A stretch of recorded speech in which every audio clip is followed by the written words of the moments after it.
بەناوی خوای گەورە سڵاوتان لەبێت بینەرانی بەڕێز و خۆشەویست لە چەند ناوچەی هێرێمی کوردستان دژی قەدەغی هاتوچۆ خۆپیشاندان و ناڕەزایەتی کاسبکاران بەڕێوە چوو. دوای خۆپیشاندان و ناڕەزایەتی کاسبکارانیش لایەنە پەیوەندیدارەکان لەژێر فشار و ناڕەزایەتی خەڵک بڕیاریان داوە کە سپەی پێداچوونەوە بە قەدەغی هاتوچۆ بکرێت. ئەم شەو لە بەرنامەی ئەمڕۆ بە میواندەرێک لە بەڕێزان نەبەردکەریم مامۆستایی زانکۆ خوێندکاری دکتۆرا لە ژمێریاری و دارایی لە ستۆدیۆی سەرکێڕوا لە هەولێرەوە سیروان بابان لەناوی پەرلەمانی کوردستان تاوتوێی دۆخی کاسبکاران و هەروەها ناڕەزایەتی خەڵک دەکەین. سەرەتا راپۆرتێک دەبینین.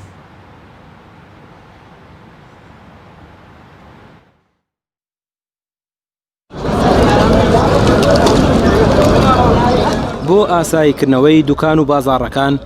لە شاری سلێمانی خۆپیشاندان دەستی پێکرد. سەرەتای خۆپیشاندانەکان بە شێوەیەکی ئاسایی دەستی پێکرد و هاوڵاتیان و کاسبکاران داوای هەڵوەشانەوەی بڕیاری قەدەغەی هاتوچۆیان دەکرد بۆ ئەوەی بازاڕ و دوکان و شوێنەکانی دیکە بکرێنەوە. من لێرە وەکو هاوڵاتێکی شاری سلێمانی چەند ساڵە لەم سلێمانیەم ئەوەی خەڵک نەیکرد بێ خەڵک نەی خواردووە، ئەوەی میلەت بەدەنگی خۆی بەدەستی نێنابێ هیچیان بۆ خەڵک نەکردووە. کوا کوڕی مەسوولێکم پێ بشانە، کوا کوڕی وەزیرێکم پێ بشانە، کوا زەلامێک بەس تەنیا کابرایە گاتووە ئەویش بەرژەوەندی خۆی نەبێ لێە نایەتە ناوم خەڵکەوە. سوێی ڕۆژ لە کەناڵەکانی خۆیەوە ئەڵێ من بووم خەڵکم هێنا، بەڵام ڕاست ناکە ئەم خەڵکە لە بەیانی زووە لێرەیە. هەمویان درۆکەن باوەڕم بێکە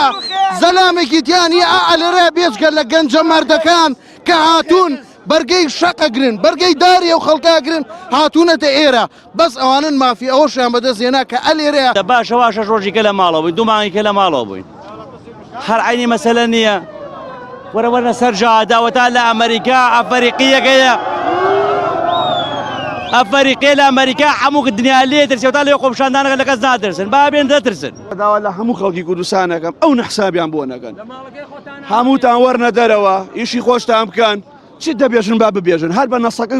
بە زمانەکەی خۆیان. لە یەکەم ڕۆژەوەی کەرەنتینەگە من لە ماڵەوەم دوێنێ و پێرێ بەچ پێگە دوو مەسەری عین سێ ڕۆژە دیسانەوە کەرەنتینەیە بۆ 73 ساعت کەرەنتینەیان کرد، دوو مانگی خایەن. ئەم جارە بۆ 6 ڕۆژە لەوانەیە 4 مانگ خایەنێ. کابرا لە ماچێتێکە چەند هاشتی بەسەر چووە، کابرا دوکانارێکە زەڕیبە و 2 ملیۆن کرێی دوکانی لەسرە ئێدەوەرە کاکەوەرە بەلای ئەو خەڵکەوە بەدەنگ ئەو خەڵکەوە ئەگەر حکومەتیان بۆ نابرێ بەڕێەوە وازی لێ بێن لە دەسەڵات بن ئاش بەساڵکەن حکومەت وا بێت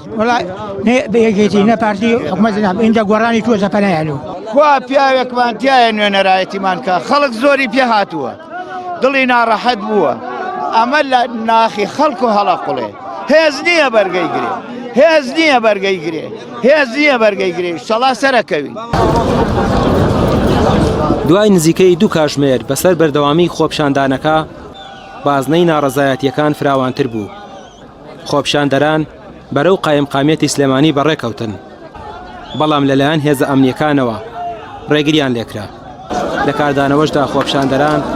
بەربارانی هێزە ئەمنیەکانیان کرد.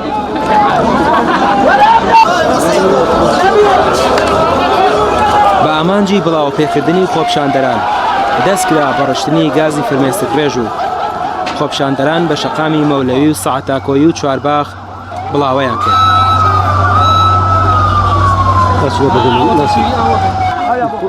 بەشێک لە خۆپیشاندەران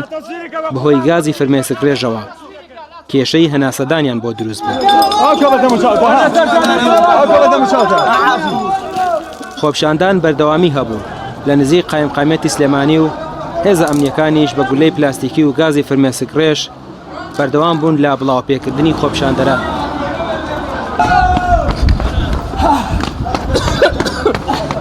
بەڵام سەر ڕای کاردانەوەی هێزە ئەمنیەکان خۆپیشاندەران سوور بوون لەسەر بەردەوامبوونی داواکاریەکانیان و هەڵوەشانەوەی بڕیاری قەدەغەی هاتوچۆ، بەڵام هێزێکی زۆری ئەمنی بە شەقامەکاندا بڵاوی پێکراوە. بە زەبری هێز بڵاوە بە خۆپیشاندانەکە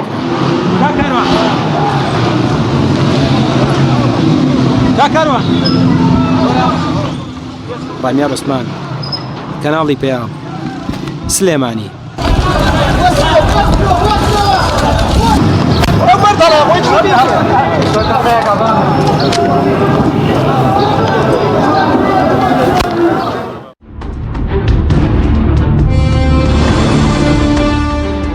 باشتر سڵاوتان لەبێت بینێرانی بەڕێز سوپاس بۆ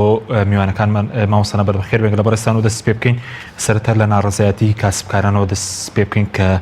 لە چەند ناوچەیەک بڵین خۆپیشاندان و گرتبوونەوە بوو لە سەراستی کلوتانیش ناڕەزایەتیە لەبارەی قەدەغەیات و چۆن لە ناڕەزایەتەکەنیان دەڕوان. بەستان خۆش بێت سوپاس تەقنەوەی کە هەبوو لە یەکی مانگی شەشەوە کە لە درنگانی شەو دەست پێ کرد لە ناوچەکانی ڕانێ و دەربەندی خان و دواتریش قەڵازێ و ئەمڕۆژ دیسانەوە لە شاری سلێمانی درێژەی پێدرا داواکاری بەشێکی زۆری کاسبکارانەوە بووە کە پێویست سەکات بۆ نمونە ئەگەر دیسانەوە بابەتی ڤایرۆسی کۆرۆنا دیسانەوە سەر هەڵەیاتەوە ئەوکەوەی کە حکوومەتی هەرێمی کوردستان ئاماژەی پێکات لە ڕێگەی وەزارەتی ناوخۆ وەزارەتی تەندروستیەوە پێویستە بەڕێکارێکی تر بازاڕەکان و ئەو شوێنانەی کە جێگای کاری ئەو خەڵکانن بە شێوەک لە شێوەکان بکرێتەوە و دانەخرێت چونکە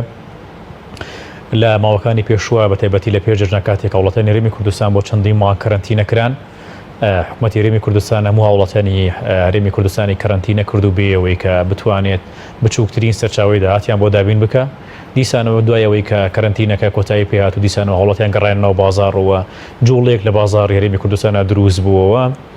حکوومەتی هەرێمی کوردستان بە بیانیەوەی کە دیسانەوە کۆرۆناوە ڕاوەندی دۆمی گەڕاوەتەوە دیسانەوە ئامانجیەوە بووە کە هەوڵەتیان هەرێمی کوردستان کەرەنتینە بکاتەوە بۆیە هەوڵەتیان گەشتن بۆ بڕواایی کە پێویست ناکە کەرەنتینە بکرێن و ئەگەریش بۆ نمونە بابەتی کۆرۆنا بەو ئاراستەیە بەو ئاراستەیە هاتووە کە دیسانەوە هەرێمی کوردستانی گردووەتەوە و ڕێژەیەکی زۆر خەڵکی تۆش بوون پێویستە ڕێکاری تر بگیرێتە بەر من ئەگەر بە بابەتێکی زۆر بچووکە ئاماژەی پێ بکەم لە زۆربەی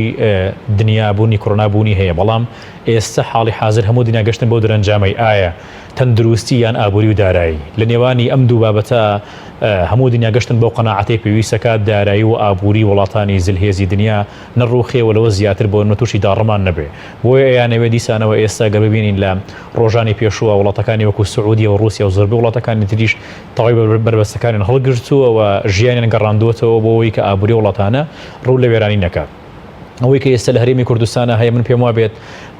تەنها بەس لە هەرێمی کوردستانە ئەمن و جەمان بینی و تەنەت لە دواکەوتوترین وڵاتە لە ڕووی اقتصادەوە گەر بۆ نمونە ئێمەوە وڵاتێک وەکو ئێران وەربگرین نزیکە 1.5 ملیار یۆرۆی تەرخان کردووە بۆ هاوڵاتیەکی ئێرانی کە ئەوانی بۆ نمونە لە کارابوون نزیکەی 70 بۆ 80 دۆلاریان بۆ بڕاوەتەوە تەنەت بۆ نمونە گەر تۆ سەیری مەسر بکەی سەرباریەوەی کە نزیکەی 30 میلیارد دلار قەرزی دەرەکی لەسەر نزیکەی 100 میلیارد جنی تەرخان کردووە بۆ وڵاتێک مانگانە 500 جنی بڕیوەتەوە ئەگەر بڕون بۆ سێری تورکیا بکەی نزیکەی 15 میلیارد دلاری ئەمریکی تەرخان کردو بۆ بەرەنگاربوونەوەی کۆرۆناوە بۆ ئەوەی کە دعمی سەررجەم ئەو لایەنە نەبکە کە شوێنی کارن و هەلی کارن بەڵام لە هەرێمی کوردستانە سەرباریەوەی هاوڵاتیان کەرەنتینە ئەکرێ سەرباریەوەی بۆ نمونە هاوڵاتیان بێئیش و بێکارەکری حکوومەتی هەرێمی کوردستان ئامادە نییە موچەی موچەخۆرنەکانیش بە جگان نەکا بەوەی کە بۆ نەموچەی ئەو شوێنە بەکالی کاریانەیە بۆیە من پێم وابێت ئەوەی کە لە هەرێمی کوردستانە پەیڕەوکراوە بە تایبەتی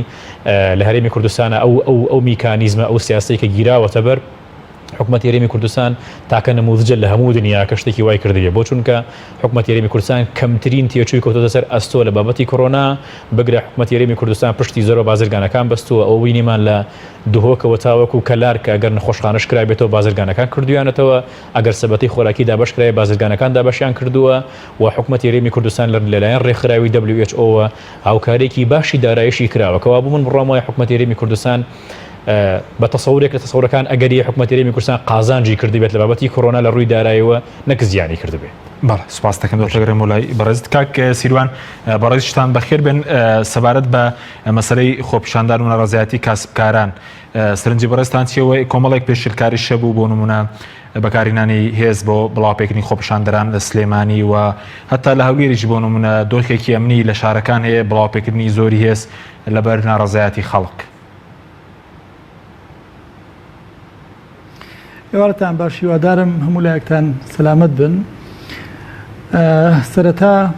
پێویستە بڵین من بۆ خۆم و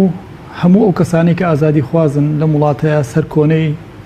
ئەو کارە خراپ و ناڕەوا و نائەدالەتی و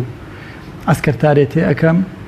کە لە شاری سلێمانی و هەموو ئەو شوێنانی زەبروزەنگیان تیا بەکاراتەوە بەرامبەر بە خۆپیشاندەران کراوە هەر مناڵێک هەر گەنجێک هەر پیرێکی ئەم وڵاتە خوێن لە لوتی بێت حکوومەتی هەرێم لی بەرپرسیارە ئێمە وامانزانی لە زەمانێکە ئاژین زەمەنی ئەسکەرتارێتمان تێپەڕان وامان نەزانی کە لە زەمانێکە ئاژین ئەو کەسانی کە ئەم وڵاتە بن بەڕێوە نەختێک گەنجانەتر بیرەکەنەوە بەڵام بەداخەوە بە هەمان عقلیەتی کۆن بیرەکەنەوە ئازانن بە زەبر و زەنگ ئەم میلەتە کپەکرێت. پێویستە هەر ئێستا ئەگەر هەر کەسێک هەبێ بە بۆنەی خۆپشاندانەوە ژێر دەست کرابێ زیندانی کرابێ ئازار درابێ لە شوێنێکا بێت بەر بدرێت چونکە ئەمە شکستێکی گەورە و شتێکی گەورەیە لە پرۆسی بەڕێوەبردننی وڵاتە. من باسی پرۆسی دیموکراسی ناکەم لەبەرەوەی ئەوە زانیمان کە پرۆسی دیموکراسی نییە. بێگومان بین و 2 ساڵێک تریش لەگە خۆپشاندان بکرێ هەمووی مافی ڕەوایە چونکە ئەمانەی کە ئەمڕۆ بینیمان خەڵک لەبەر بژێوی ژیانی خۆی هاتۆتە سەرجادە. بەشی دووهەمی مەسەلە گەورەکە ئەوەیە کە ڕاست و ڕەوان ڤایرۆسی کۆرۆنا هەیە هەڕەشەیەکی جددیە بۆ هەموو جیهان. ئیتر ئەمە پێویست ناکات دووبارەکەینەوە بەڵام ئەو هەنگاوانەی حکومەتی هەرێمە تا ئێستا هێناوێتی بۆ خۆپارێزی دەرکەوت کە هەڵەیە. ئەمەی کە حکومەتی هەرێم ئەیکا لە ماڵەوە دانیشە من بەس زۆر بە نمونەیەکی بەسیط هێنمەوە. یعنی ئەگەر حکومەتی هەرێم نەیکات باوکێک حەو مناڵی هەیە بە مناڵەکانی ئەڵێ من ئەچمە دەرەوە ئیشتان بۆ ئەەکەم ئەچم پارەتان بۆ پیاکەم نانتان بۆم توخوا مەچنە دەرەوەی توش نەبن. حکومەتی هەرێم بەشی دووەمی کردووە حوتەتی لە ماڵەوە دانیش بەزییان بۆ پیان ناکات. حکومەتی هەرێم ئەوەی کە کردوتی 3-4 وەزارەتی خستۆتە خزمەت ئیشەکەوە بۆ ئەوی بڵێ من سەرکەوتوو بووم. لە بەشی یەکەمیە کەس نازانێت جارێ ڕەنگە چەند ساڵێک تر بۆمان دەرکەوێت بۆچی هەرێمی کوردستان کەمترین لە چاو وڵاتانی ترە کەمترین حاڵەتی کەیسی کۆرۆنامان هەبوو لەخوا بە زیابێ لەوەیان نەجاتمان بوو بەداخیشم بۆ کەسانی کە گیانە لە دەزا ئەویش هەر کەم تەرخەمی حکومەتە لەبەرەوەی کە بێسیقەیەکی تەواوی لە نێوان خۆی و هاوڵاتیانە دروست کردبوو. سبەینێش هەر کەسێکی تر خوا نەخواستە بەو ڤایرۆسە توش بێت یا لە ناو بچێ هەر حکومەتی هەرێم بەرپرسە لەبەرەوەی بێسیقەیی لە نێوان ئەو پردی پەیوەندی باوەڕبوونە لە نێوان خەڵک و حکومەتان نەماوە. ئەوش بە هۆکاری ئەوەی کە حکومەتەکانی کە پێش ئەم کابینەیە و ئەم کابینەیەش شەفاف نەبوون لەگەڵ خەڵکە هیچ هەنگاوێکیان نەناوە بە بەرژەوەندی ئەم میلەتە بە کورت و پوختی. هەتا ئێستا ئەوەی کە ئێمەی پاراستووە لە کۆرۆنا تەنها و تەنها دەسەڵاتی خوای گەورە بووە تەنها و تەنها لەبەرەوەی ئەزانێ من میلەتێکی لێ قەوماوین ساحبمان نییە کەسمان نییە. ئەمە ڕەنگە لێکدانەوەیکی فجایی بۆ بکرێ بەڵام من ئەڵێم بۆشمان دەرەکەوێت کە ئێمە تەنها خوامان لەگەڵە. باش کاک سیروان سەبارەت بە مەسەلەی ئەوەی کە ناڕەزایەتی خەڵک بڵێن پێ دوای ئێستا ناڕەزایەتی خەڵک ئەوەندە زۆرە ینی بکوڵێت لە کوردستانە زۆر جار ئێمە دەبین ناڕەزایەتیەکان لە وڵاتان بۆ نمونە 2011 لە تونس لە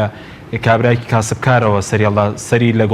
گۆڕین ڕژێم دەرچوو. ئێستا لە ئەمریکا لە کوشتنی ڕەشپێستێک ناڕەزایەتی بەرفرا یعنی ئەم دەسەڵاتدارانی هەرێم ئەم ناڕەزایەتی خەڵک دەبێت باندوەری بگرن ئەگەر کەمیش بێت.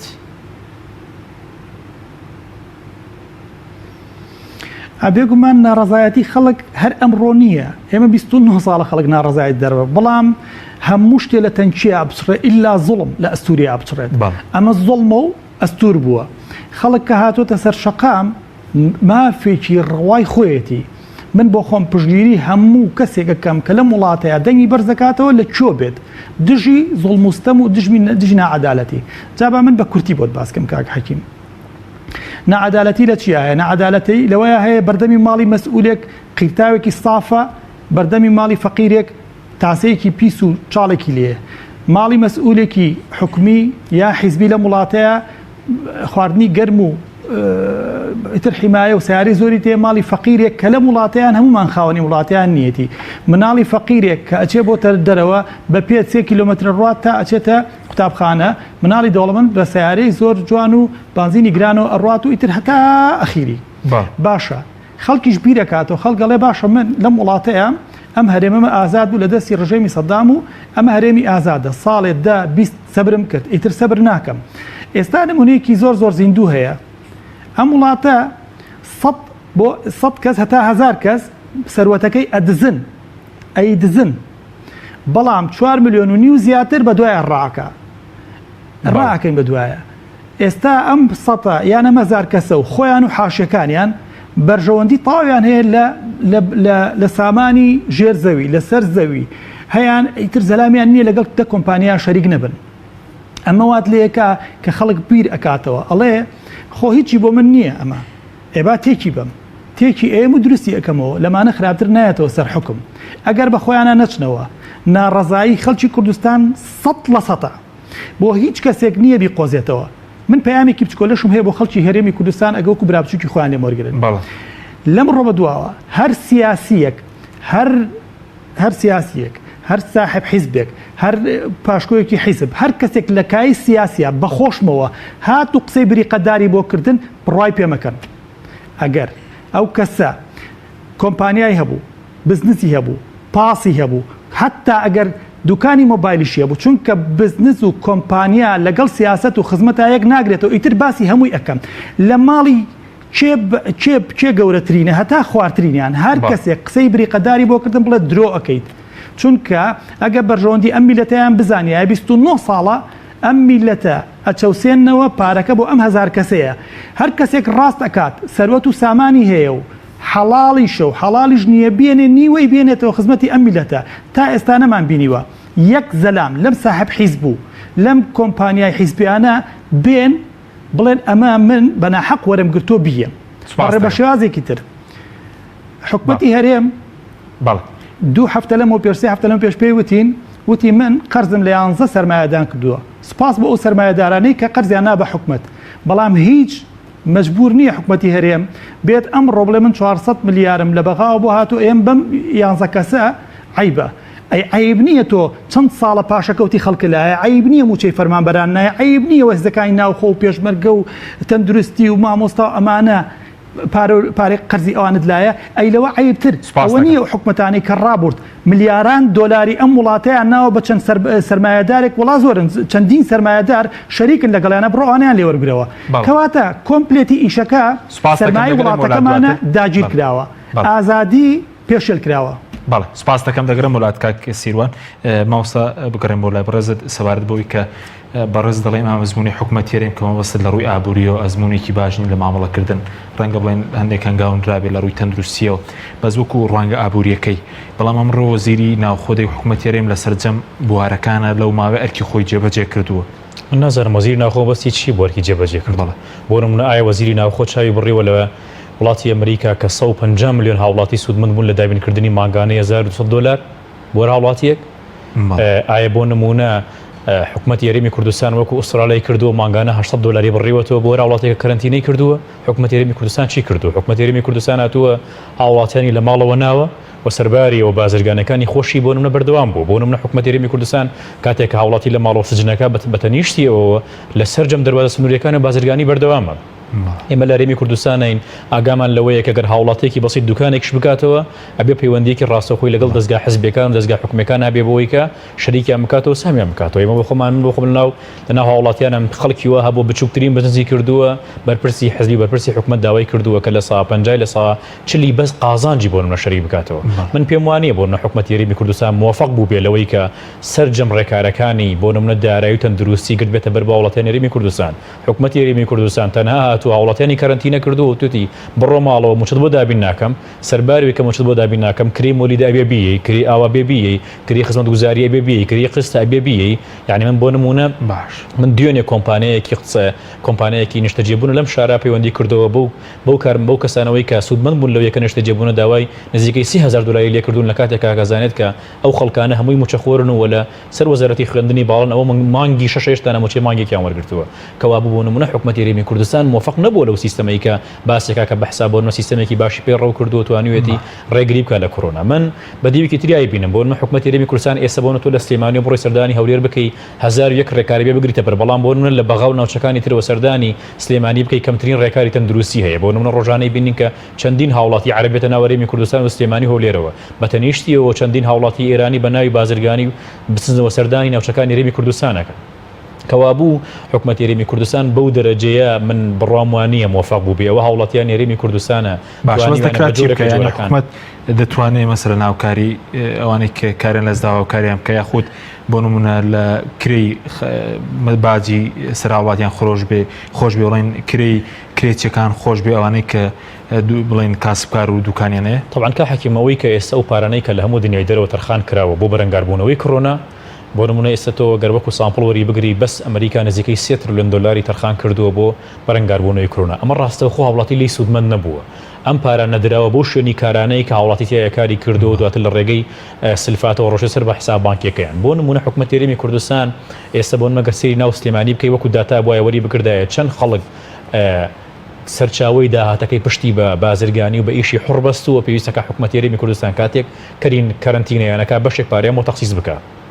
ئێمە ئەتوانین زۆر بە ئاسانی وەڵام بینەوە کە هاوڵاتیانی هەرێمی کوردستان هیچ کاتێک چاوەڕێی ئەو وەفرە نەکەن کە حکومەت هێرێمی کوردستان بتوانێت کەرنتینیان کات و بە شەپارێکیانەوە بڕێتەوە حکومەت هێرێمی کوردستان لە دوای 29 ساڵ حکومداری تازە ئاماژە بۆ کە نزیکەی 27 میلیارد دلاری ئەمریکی قەرزدارە واتە حکومەت هێرێمی کوردستان سندوقێکی خاڵی هەیە جگەلەوەی کە سندوقێکی خاڵی خاوەنی قەرزێکی زەبەلاحیشە کە ئەو بمان دەرەکەوێت لە 29 ساڵی ڕابردووە حکومەت هێرێمی کوردستان بە هیچ شێوەیەک موفق نەبووە لە سیاسەتێکی ئستراتیژی مالیان داراییەکە کەوابوو حکومەت هێرێمی کوردستان ئەو ستافەی کە ئەو دەسەڵاتدارانەی کە حکومەت هێرێمی کوردستان بەڕێوە بن عقلێکی استراتیژی و خاوەن پلانیان هەبووە بۆ بەهێزکردنی توانای داراییوە توانای هێزی حزبەکانی خۆیان و عایلەکانی خۆیان نەک بۆ بەهێزکردنی توانای دارایی و هێزی حکومەت هێرێمی کوردستان کە لە نەتیجە هاوڵاتیانی هێرێمی کوردستان لی سوودمەند بن بۆیە من بڕوام وانە کە حکومەت هێرێمی کوردستان ئەگەر بۆ بە هاوڵاتیان بۆ نمونە بفرۆشێتەوە باستەوە بکاکە ئەمەی کە ئێستا لە هەرێمی کوردستانە ئەگوزەری ئینجازی حکومەت هێرێمی کوردستانە بە هیچ شێوەیەک ئینجازی حکومەت هێرێمی کوردستان نییە ئەوە بۆ هاوڵاتیان بۆ خۆیان پابند بوون و دەرەنجام بوو کارەوەی کە کەمترین ڕێژەی توش بوون بەڵام لە ئێستادا کە هاوڵاتی خۆپیشاندانەکەوێتە سەرجادە هاوڵاتی برسیە یعنی تۆ ڕۆژانەی بینی ئەمڕۆ من کابرایە کە باستەوە کاکاڵێ من پارەم پێ نەبوو بێم بۆ ناو خۆپیشاندانەکەمە پێهاتووم کەوا بوو هاوڵاتی لە هەرێمی کوردستانە برسیە و پێویستەکە حکومەت هێرێمی کوردستان ئەگەر لە خەمی ئەوایە کە داهات و سەرچاوی دارایی هاوڵاتیانی هەرێمی کوردستان باش بکە پێویستەکە حکومەت هێرێمی کوردستان هەنگاوی جدڵ بنێ من پێم سەیرە حکومەت هێرێمی کوردستان 1 ساڵە باس لە پرۆژەی چاکسازیەکە و باس لەوەکە کە نزیکەی ئەگەر پرۆژەی چاکسازی جێبەجێ بکرێ مانگانە 200 میلیارد دیناری عێراقی لە موازنەی تەشغیلی کەمەکاتەوە واتە لە بودجەی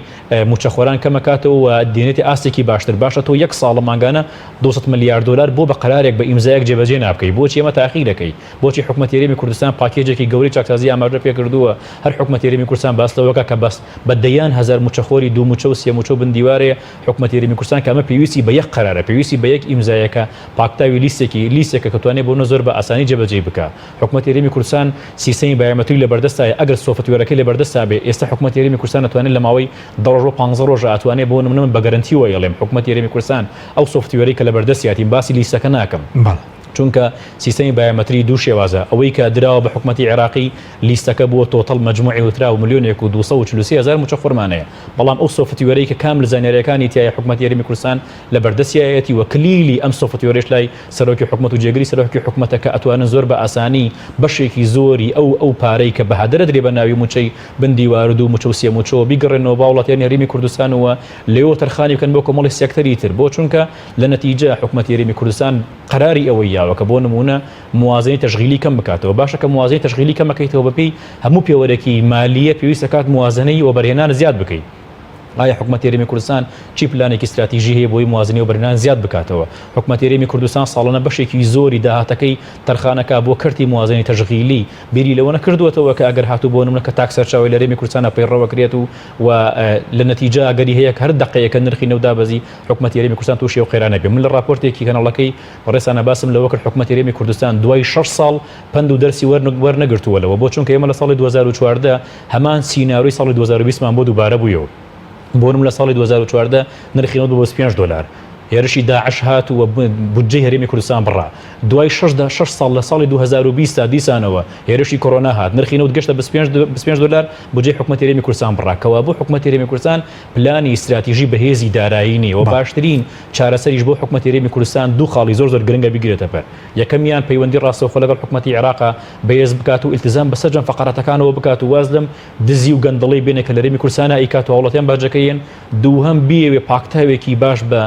لیستی خەرجیەکانی خۆی بە تایبەتی لیستی موچەخۆرە نابکات. سپاس دەکەم کاک سیروان کەرم وڵای بەڕێزت حکوومەت هەرێمی کوردستان لە سەرەتای سەرەڵانی کۆرۆنا و لە مانگی چوارچەوە زۆر بانگشێوە کاوکاری خەڵک دەکات بارگەیانی سوکردنی ئەرکی سەرشانی کاسبکار و ئەوانەی کە کرێچین و هاوڵاتی ئەوانەی کە سەرچاوی داراییان بڵین سنووردارە هیچی کردووە بۆ هاوکاریکردنی خەڵک جگەلەوەی کە مەسەلا و 23 ملیۆن دۆلاری کە کۆکرابەوە کە باز لەو دەکەن 10 ملیۆنی دراوە ئەوەی کە لە بڵین سەرمایەداران کۆکراو دراوە بە خۆراک. من پێم وایە بارگرانی زیاتر خستۆتە سەرشانی خەڵک حکوومەتی هەرێمی کوردستان ئەبوو تاان ڕێکار زۆر زۆرە کە تۆ قۆناغێکی ئەستەم یا قۆناغێکی خراپی ژیانی کۆمەڵانی خەڵک تێپەڕێنی جا ئەوەش کوڕی خۆی ئەوێت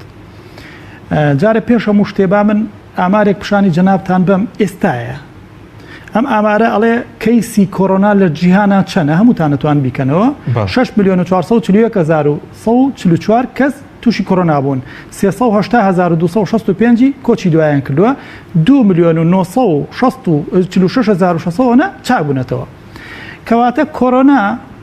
وەبایەکە دەردێکە تووشی خەڵک ئەبێت ئێمەش خەڵکین ئەمە بە کەرەنتینەکردنی حکوومەت هەرێمی کوردستان لە کەرەنتینە غەڵەت تێگەیشتۆ جارێ من 2 مانگ لەمەوە پێش وتم هەموو وڵاتەکانی تر بە بەرچاو بگرن بیکەن بە نمونە بۆ خۆتان لە ئەڵمانیا و لە ئوردن لە لوبنان و لە لیبیا ئەم چوار شوێنە بەکار نەهاتوون خەڵک سجنکەن ئەمە کەرەنتینە نییە ئەمە سجنکردنیەکی ناخۆش و ناشرین هەبوو خەڵکی کوردستان ئەمە یەک دوو بۆ نمونە مامۆستا باسی هەنێک شوێنی ترکی بام باسی دوو شوێن کەم لە ئوردن و لە ئەڵمانیا هاتوون یەکسەر ژووری ئۆپەراسیۆنی دژی کۆرۆنایان چارەسەری کۆرۆنایان دژایەتیکردنی کۆرۆنا هاتوون و تویانە 3 بۆ 4 وەزیر بەشدارە یەکێک لەو وەزیرانە وەزیری دارایی یەکێکی تر وەزیری بازرگانی اینجا وەزیری ناوخۆ وەزیری تەندروستی و جا سەرۆک وەزیران ئەبوو ئێمە لە پەرلەمانی کوردستان هەر چەندە لەم دەقەیە خەڵکی کوردستان نە حکوومەتتان هەیە نە پەرلەمان ئەمە ڕاستە ئێمە لە پەرلەمان ماوەی پێشوو داوامان گوتمان ئیمزامان بۆ کردوتمان حکوومەتی هەرێمی کوردستان ئێستا ئەمە خەڵکتان کەرەنتینە کردووە و خەڵک لە ماڵەوەیە کرێچیەکان وایە شتێکیان لێ بکەن کە کرێ نەدەن بە خاوەن ماڵەکان دوکانارەکان هەروەها بە بەرامبەر ئێوەش لە باج و زەریبە و کارەبا و خەدەمات خۆش ببن لە بەرامبەر ئەمەشە خەڵک ئەتوانێت تۆزێ خۆی بگرێ ئەوەی کە نییە لە کوردستاندا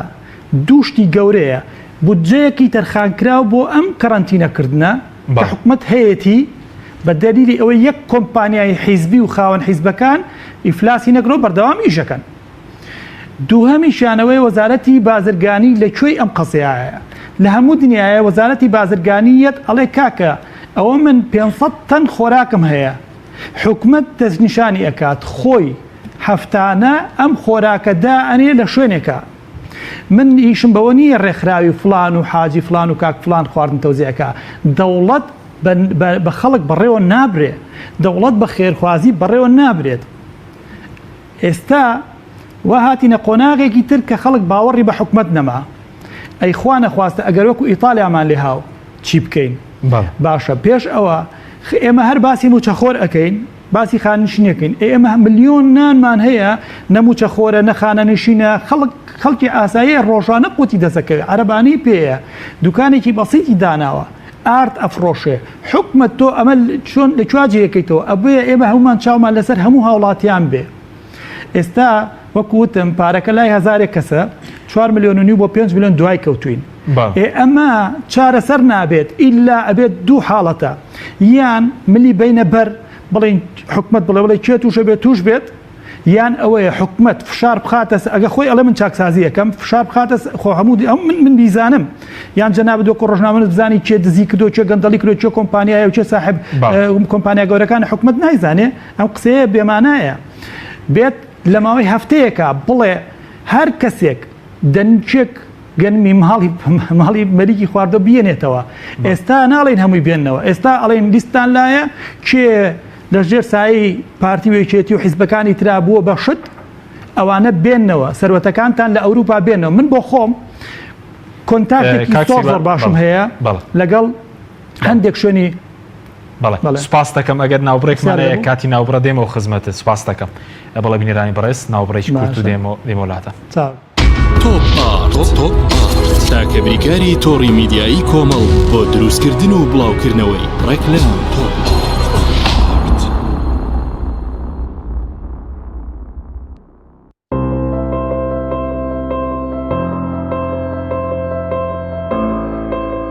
چونکە شیر لە ژیانی هەموماندا گرنگی خۆی هەیە من باشترین شیرم بۆ خێزانەکەم هەڵبژاردووە. هەموو کات شیری ئاڵتونسا بە منداڵەکانم دەدەم بۆ ئەوەی مێشتێکی چالاک و داهێنەرانەی هەبێت. من بە شیری ئاڵتونسا کێک و شیرینی دروست دەکەم. شیری ئاڵتونسا ڕۆڵێکی گرنگی لە خێزانی ئێمەدا هەیە. 100% سروشتی تامێکی نایە.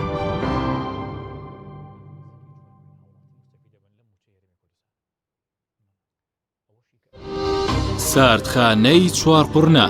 بۆ یەکەمین جار گەورەترین ساردخانە لە سەر ئاستی عێراق و پارێزگای سلێمانی لە دەشتی بە پیتی بتوێن کراوەیە. ئەم ساردخانەیە سەرمایەیەکی باشە بۆ هەموو جوتیار و خاوەن کێڵگەکان کە چیتر بەرهەمەکانیان هەرزان فرۆش نەکەن سوود لەم ساردخانەیە وەربگرن. لە ساردخانەکەمان توانای پاراستنی 1400 تن بەرووبوومی جیاوازی هەیە کە سەرجەم بەرهەمە کشت و کاڵیەکان لەگەڵ هەموو جۆرە بەرووبوومێکی شیرەمەنی و بەشی تایبەت بە پاراستنی گۆشت و ماسی و مریشک کراوەتەوە و دەتوانن بەکاری بهێنن. ساردخانەکەمان جگە لە بوونی کارەبای 24 کاتژمێری گرنتی پاراستنی سەرجەم بەرهەمەکانی لە ئاستۆدایە. هەمیشە داشکاندنی بەرچاو دەکات بۆ سەرجەم جوتیار و خاوەن کێڵگە پەلەوەریەکان. ساردخانەکەمان بە سەرپەرشتی مامۆستا عەبدوڵڵا و سلێمان شاخەوان. ناونیشان چوارقورنا نزیک پێشانگاکانی فرۆشتنی ئۆتۆمبیل. ساردخانەی چوارقورنا.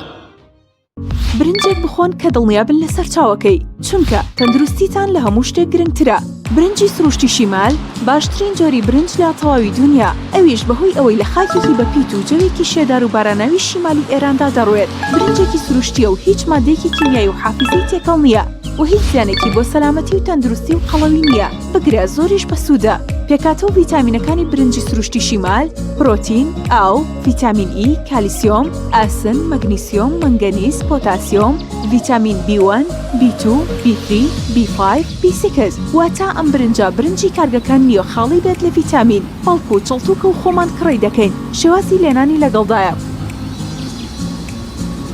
بۆ دەستکەوتنی برنجی سروشتی شیمال پەیوەندی بکەن بە 070 353 27 27 هەر کات تاقیتان کردەوە خۆتان بڵاوی دەکەنەوە.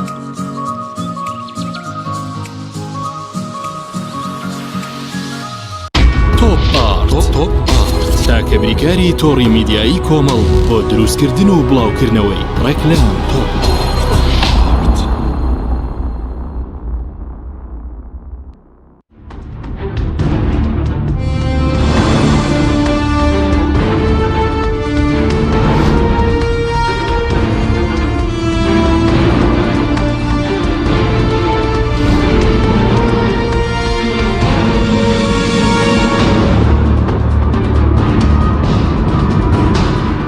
جارێکتر سڵاتان لەبێت بینێرانی بەڕێز کاک سیروان پێش ناوبڕەکە باسیەوە کە پێویستە پارە لە کۆمپانیا حیزبیەکان وەربگیرێتەوە ئەوانەی کە لەسەر بەرژەوەندی گشتی دۆڵەمەند بوون پارەکانی ئەوروپا بهێنرێتەوە. ویست باسی نمونەیەک بکەی فەرموو. بەڵێ من بۆ خۆم پێشەوەی پەرلەمانتار بم پەیوەندێکی نێودەوڵەتیم هەیە لەگەڵ جۆرێک لە وڵاتانی ئەوروپی و لەگەڵ یەکێتی ئەوروپا. دیارە بۆ سیاسەتمەدارانی ئەوروپا زۆر گرنگە کە تەعامل لەگەڵ وڵاتێکاکەن ئەو وڵاتە لەسەر سیستەمی دیموکراسی و لەسەر شێوازێکی شەفافێت ئیشکەن. من ئەو کەیسانەم هەمووی ئامادە کرد و چەندینێکیم گەیاندووە ڕێک و ڕەوان. چەند کەیسێک هەیە کە من پێزانم و هەوڵی ژێم وانیتە بزانم پارەی ئەم وڵاتە بە ملیارات ئۆرۆ و دۆلار نەقل کراوە بۆ دەرەوەی وڵات چەندین ساڵە ئەمە ئیشیانە. هەوڵەیەم لە ڕێگای تایبەتی خۆمەوە لەگەڵ چەند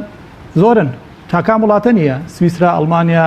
مالیزیا، هەندستان هەمووی پارێوانی لێیە پارەیان هەیە و پرۆژیان کردو و پارەکان بلۆک کراون. هەوڵ ئێم لە مانگەی داهاتووە ئەوەی کە ئەگەر تەمەەن ڕێبات یەکەم ئیشی لەسەرەکەم ئەو پارانە بلۆک بکرێت و بگەڕێتەوە بۆ ئەم هەرێمە لەبەرەوەی من بۆ خۆم چەندین بەڵگەنامەم لە ژێر دەستا هەیە ئەو کەسانێک کە بەناوی یەکیچ کەشەوە براو کە سوکاریانەوە پاریان لە وڵاتەکانی ترا داناوە هەر بۆ نەکبەتی ئەوانە ملیارات دۆلاریان داناوە ئێستاش کە سوکارەکەیان لەوێ لەسەر پارەی حکومەت ئەژین بێگومان ئەمە پرۆسێکی زۆر گرنگ و ئالۆزە هەوڵێم لۆبیەکی بۆ دروستکەم و هیوادارم بتوانم ئەگەر تەمەن باقی بە بتوانم ئەم دزانەی وڵات کە پارەکانیان بردو بۆ دەرێ وڵات پارەکانیان بێن و کەشفیان بکەین و ڕسوایان بکەین ئەمە لەلایەک پرسیارت هەبوو؟ بەڵێ ئێستا بە هاوکاری حکومەت بۆ نمونەگەر بە کورتی وەڵام دێت و سوپاس دەکەم دواتیش دەگەرم وڵات یعنی حکومەت هیچ ئەرکێکی بەرامبەر هاوڵاتی مەوەسم لە ڕووی ئابووریەوە لە سەردەمی کۆرۆنا جێبەجێ کردووە ئەرکەکانی ئەوە تەندروستیکە بڵێن کۆمەڵێک ڕێکار هەبووە کە مەسەلەن گیراوەتە بەربەز لە ڕوانگە ئابووریەکەیەوە لە ڕوانگە ئابووریەکەوە هیچی نەکردووە تەنها موچێ ئەویش ئابوو شێوە 6 ڕۆژ جارێ دابەشێکا و دڵڕاوچەیەکی تەواوی دروست کردووە لەسەر بوچەی ئەم ماوەیەش من نامەیەکم ئاراستەی بەڕێز وەزیری دارایی کردو تومە معقولە بەیەک گوژمپارەیەک گێتە ناو دەستی حکومەتی هەرێمەوە لە بەغداوە تۆ بە 3 دابەشێکی وەزارەتەکان هەروەکو ینی هەم حیای خەڵکەکەشە بە بەیانی فلان وەزارەت بێ و تومە ئەمە بووە بێ ئەم سیستەمە بەس بۆی خەڵک مەشغوڵ کات اینجا ئەم خەڵک مەشغوڵکردنەوەی کە لەوانەی کە فشارێکی دەرونی خاتە سەر خەڵک ئێستا خەڵک برسیە پارەی پێ نییە فشاری دەرونیشی لەسەرە زەختی مەجموعەی سیاسی بەناو بهەنگ ئەوژە تێتە سەریان لەم لاولاوە پێکەنینیان لە خەڵک بردووە خۆشیان لە خەڵک بردووە کۆڕۆنا لەبەر دەرگایە برسێتی و نەکبەتی ئیتر لەوە زیاتر چیمان بەسەر بێت ئەم میلەتە پێویستی بەوە هەیە سەر لە نوێ یەکەم شت لەگە خۆیان بڵێ من چێم ئەوێت و چێم ناوێت دووەم شت حکومەت خۆی بڵێ من لەگەڵم میلەتەیە ئاوا ئەەکەم ئەمە ڕەوایە یعنی ئەگەر ئەمە ڕەوایە فەرموویت لەو خراپترکەن خەڵک قبولی ناکات بەجددی بەڕێکوپێکی ئەوە لە پێرەشەوە خەڵکی هەموو خەڵکی کوردستان قبولی ناکا من ئەمڕۆ تەلەف پێشەوەی بێن بۆ ئێرە لە هەولێرم لە دووەکۆ تەلەفۆنم بۆ هاتووە ئەڵێ وەڵا کاکە دۆکیان کرۆ بە معسکەر ئەوەش سلێمانی خۆتان بینی منیش هەولێریشم حەزەکەی وێنەکانتان بۆ پڵاوکەمەوە ژیان چۆن وابێت باڵە کراونەتە معسکەر هەمووی باشە سوپاس دەکەم دەگەڕێم وڵات مامۆستا نەبەرت بکەرم وڵای بەرز سەبارەت بەوەی کە حکومەت مەسەلەن ئەرکی سەرسانی موچەخۆرانیشکەی 1,250,000 جێبەجێ ناکەی دۆخی بڵێن کە موچەخۆر دۆخیەوە خراپەی خەڵک کاسبکارەکە کە مەسەلەن بەشێکی زۆری خەڵکی بڵێن موچەخۆریش نییە دۆخیار خراپە طبعا خۆی لە هەرێمی کوردستانە بازار ڕاستەخۆ پەیوەندی بە ئەو بارە داراییەوە هەیە کە لەلایەن لەسەر ئەستۆی موچەخۆرانە چونکە لە هەرێمی کوردستانە منۆکۆ وەرقامانەی کە ئاماژەم پێ کردووە هەمیشە وەکو داتا تەحلیلم بۆ کردووە لە هەرێمی کوردستان نزیکەی 1,250,000 هاوڵاتی موچەوەرەگری و ئەم 1,250,000 هاوڵاتیە ئەگەر هەر یەکی دوو ئەندامی لەسەر لە ئەستۆ بێت کەوا بۆ حوگە ئەو 1,250,000 ئەتوانێت ژیانی دارایی نزیکەی 4 بۆ 4,500,000 هاوڵاتی دابین بکە ئەوەی کە مێنێتەوە لە هەرێمی کوردستان نزیکەی ملیۆنێک هاوڵاتیان کەمتر لە ملیۆنێکە هەلی کاریان ئەو کارانەیە کە کاری سربەخۆوە کاری ئازادن لە کاری ڕۆژانەیە کەوا بوو نمونەگەر حکومەتی هەرێمی کوردستان ئەگەر وەکو سامپڵ وەری بگرین تا ساڵی 2014 هاوڵاتیانی هەرێمی کوردستان لە ڕووی دارەوە لە ئاسێکی زۆر باشا بوون تەنانەت لە هەندی وڵاتی ڕەنگە ناوچەی دواکەوت و ڕەنگە لە ئاسێکی نزیکیان باشترا بوو بێتن کە هاوڵاتیان هەرێمی کوردستان سەفەری ئەکرد و خاوەن داهاتێکی تا ڕادێک باش بوو بۆ چونکە ئەویش لەژێر مەرحەمەتی بەغدادا بوو کە بەشە بودجێ هەرێمی کوردستانی نرد لە ساڵی 2014 بدەوە بە حکمەوەی کە حکومەتی هەرێمی کوردستان پشتی بە ئابووری سربەخۆ و پشتی بە توانە و تاقەی مالی خۆی و عەقڵی خۆی بەستە بوو بینیمان لە ماوەی 6 ساڵی ڕابردووە هاوڵاتیانی هەرێمی کوردستان لە چی گێژاوێکی داراییاژی بۆیە لە ئێستادا حکومەتی هەرێمی کوردستان کاتێک کە موچەی موچەخۆران دابین ناکە ئەو دەمە قەیرانێکی دارایی کوشندە ڕوو لە هەرێمی کوردستان وڵاتانی هەرێمی کوردستانەکە بۆ چونکە ئەگەر ئەم 1,250,000 کاتێک موچەیان نییە سەرنجام بێتەوەی وەستاندنی جوڵەی بازاریش کاتێک بێتەوەی وەستاندنی جوڵەی بازاریش سەرجەم هاوڵاتیانی هەرێمی کوردستان کە من بڕوام وایە نزیکەی 5 ملیۆن هاوڵاتی تووشی قەیرانی دارایی بێت و ئەوەی کە ئەمێنێتەوە فئەیەکی کەم یان توێژێکی کەم یان کۆمەڵی قەبیلە و عشیرەتن کە خاوەنی سوڵتەی حکومەتی هەرێمی کوردستان و سەرجەم داهات و بزنسەکان لەلای ئەوانە بۆیە پێویستەکات بە قەناعەتی من بۆی حکومەتی هەرێمی کوردستان ژیان بگەڕێنێتەوە باری دارایی باش بکە پێویستە حکومەتی هەرێمی کوردستانە لە نزیکترین کاتە ئەو پرۆژە چاکسازی کە هەمیشە باسیەکات و بێتە وێردی سەرزمانی ڕاستە دەکرێت بەم پرۆژ چاکسازی باردۆخە باشی چووکەم پرۆژێن چاکسازی لە داهاتی نەوت نەخاڵە سنووریەکانی تێدا نەوە بەرهێنانی تێدا نەمەسەری چارەسەری هەتا بندیواریش تێدا نیە بەس ڕەنگە بەس پلە ڕێکخستنەوە بێ لەگەڵ دەرماڵە حەکی من وەکو ئاماژەم پێ کرد کە موچە هات هاوڵەتی موچەی وەرگرت ئاستی بژێوی ژیان لە هەرێمی کوردستانە ئاستێکی باش تۆمارەکە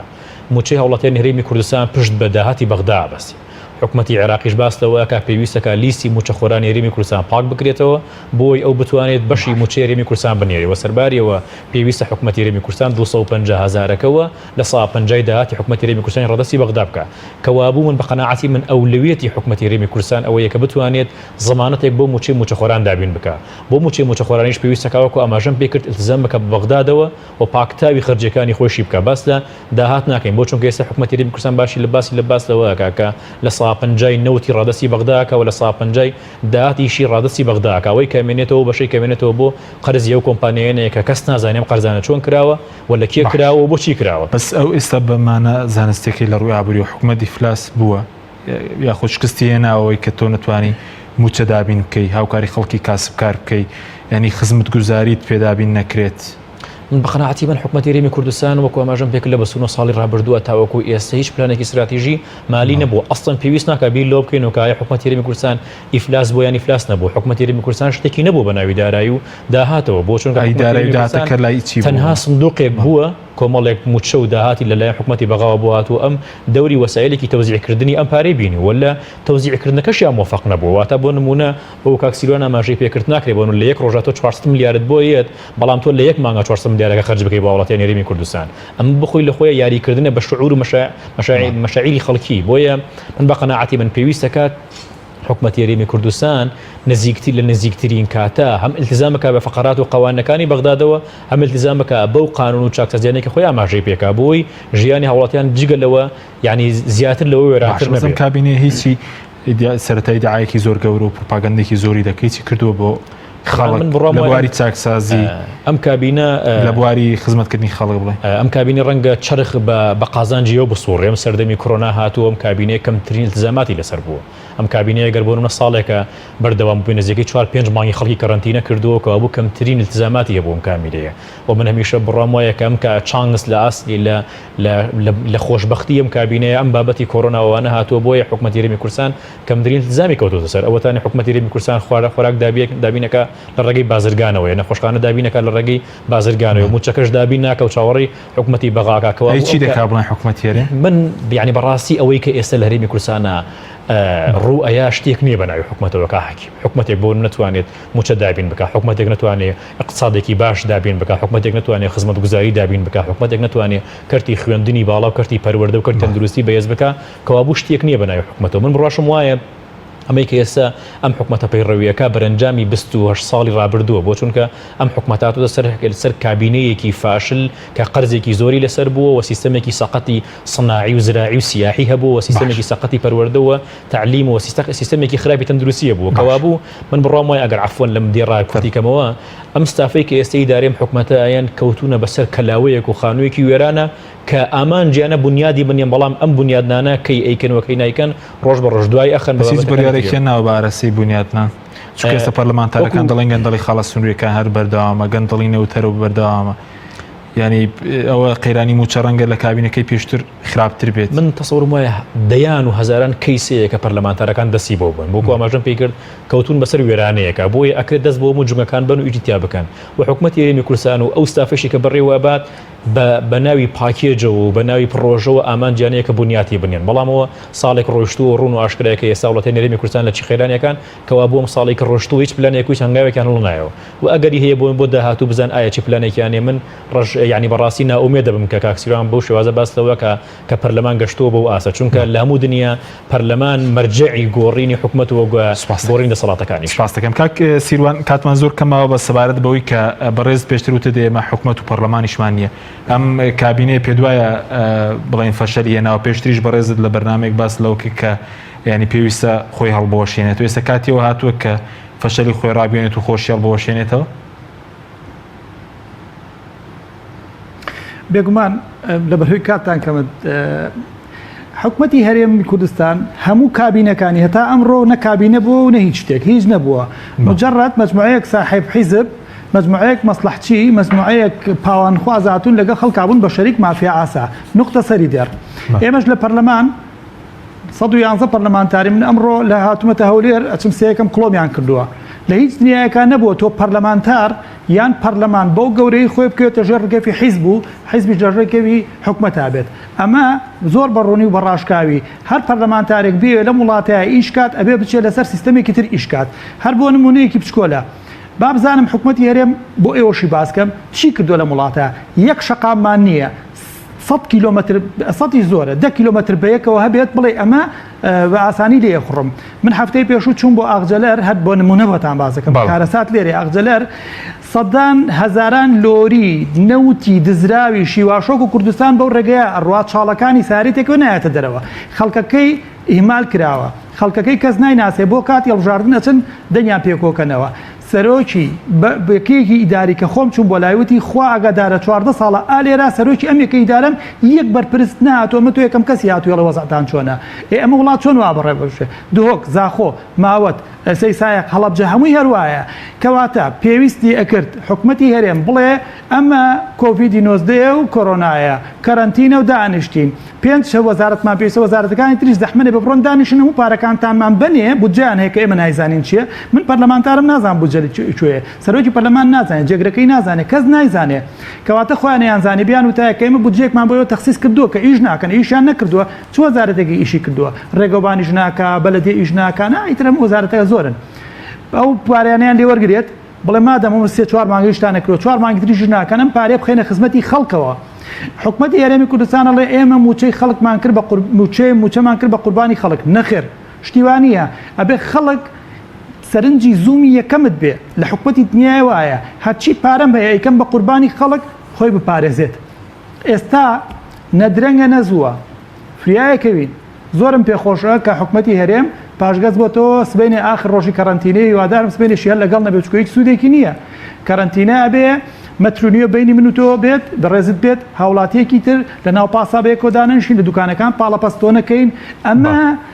خۆپاراستنە بەڵام تۆ لە ماڵ و خەڵک دانیت و موچەشینەی تێ ئێستا من ئەڵێم ئەم پارەی کە لە بەغداوە هاتوو ئەبێ لە مەفتەیات دابەش بکرێت ئەبێت دابەش بکرێت قەرزی خەڵکی لای کەیفی خۆتە دوو ڕێکارەکانی تەندروستی ئەوەی کە بڵاوتان کردەوە دوای کەرەنتینەکردن خەڵکی ژاد سەرجادە سێ ئەم ڕەشبگیری و تەقەکردن لە خەڵکە عیب نییە ئەگەر ئێمە لە پەرلەمان بتوانین لێپرسینەوە لە وەزیرێ بکەین بەڵێ زۆر بە کورتی پێدوای کاتی هەڵۆشانەوە یاتۆم کابینێش بە کورتی بێ شکستی خۆی ڕابگەێنێ چکە کاتم نەماوە سپاس دەکەم کێتە سەر حکومەت خۆیانێنە سەر حکوم خۆڵبژاردنێکی نەزی ناتوە حیزبێک بباتەوە کە پاک و تەمیز بێ ئێستاوا خۆی هەڵۆشانەوە سبێنی هەر خۆی مەجموعەیەک ترێنێتەوە من ئەڵێم هەمووی زیایە ئێمەش زیاین و ئەوانش زیایە خۆمان بەڕێوە بەڵێ پەرلەمانتاریش لە زیادەیە خۆش بۆچی زیادن لەبەرەوەی هیچ بۆ ئیسان بۆ خەڵک نەکردووە ئەوە هیچمان پێ ناکرێت من بۆ خۆم مانگی لەمە پێشوتم وتم ئەگەر وا حکومەتی هەرێمی کوردستان و دەسەڵاتی حیزبەکان و صاحب حیزبەکان ئاوا بە سووکی سەرنجدانی پەرلەمانتار بم من دەست لە کارکێشانەکەم داناوە 3 مانگە دامناوە هیچ منەتی تیانی یەک منەتی کەزەڵ ناگرم من خۆم ناخەمە بەر نەفرەتی خەڵک دەست لە کارە کێشمەوە و ئەچم بۆ خۆم من وەرجێڕم لە ئەڵمانیا ئالێر بۆ خۆم وەرجێڕەبم و بە شەرەف منداڵەترە چکە قسەت نەڕوا کاتم نەماوە بەس وەزیر بیت و ئیمزاد نەخوا عیب بەڵە دەست لە کارە کێشیەوە بە کورتی بێ سپاس دەکەم زۆر شەرمە بۆ ئینسان 100% ئەگەر ئاوا بڕات 100% بێمنەتم باشە سپاس دەکەم سپاس دەکەم مامۆستا زۆر بە کورتی کەمترنی و خۆلک سەبارەت بە کشت و کاڵ ینی کە ئێستا ڕێگری لە جوتیارانیش دەکرێت سەردەمی کۆرۆنا پێویستە سەکارێ بکرێت من تەسەوڕم وایە پێویستەکە حکومەتی هەرێمی کوردستان بەتایبەتی لەم وەرزانەی بەتایبەتی لە مانگی 4 تاوەکو مانگی 7 و 8 پێویستەکە ئەگەر بۆ بوێت سێکتەری کەشت و کاڵ بێز بکە لە ڕووی داراییەوە زەریبە بخاتە سەرجەم و بەرهەمانەی کە هاوردەکرێنەوە بەرهەمەکانی ناوخۆش ساغ بکاتەوە ئەم بابەتی کەرەنتینە بێتەوە کارێک بۆەوەی کە ئەوەی کە خرج کراوە دیسان هاوڵاتیان شتەکان دەسیبن سپاس بۆ بەڕێزان نەبەردکریم مامۆستای زان کۆلستۆی سەرکێر وا لاولێرەوە سیروان بابان ئەندامی پەرلەمانی کوردستان سپاس بۆ بینەرانی بڕست سپاس بۆ کاران تا بەرنامەی دیکە خواتان لەگەڵ